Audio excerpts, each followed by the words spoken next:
आज बागेश्वर धामबाट अनलाइन हवन चौथो पाली थियो, 4 नम्बर पाली। अहिले अब 11:30 बज्न लाग्यो, सम्पन्न भयो। भर्खर अनलाइन हवन थियो, यो भर्खर सकियो। भर्खर यी सामग्रीहरू पूजा होम आदि सबै सकियो। रात्रिको 9 बजीबाट स्टार्ट भएको। आज घर बसेर अनलाइन गर्ने मान्छेहरू चाहिँ लगभग 2 लाख थिए अरे, गुरुजीले अहिले भन्नुभएको। सबैजनालाई जय श्रीराम।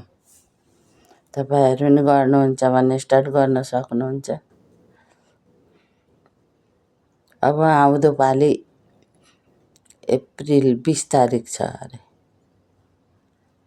जय श्रीराम, जय बागेश्वर धाम की जय। जय जय श्रीराम, जय बागेश्वर धाम।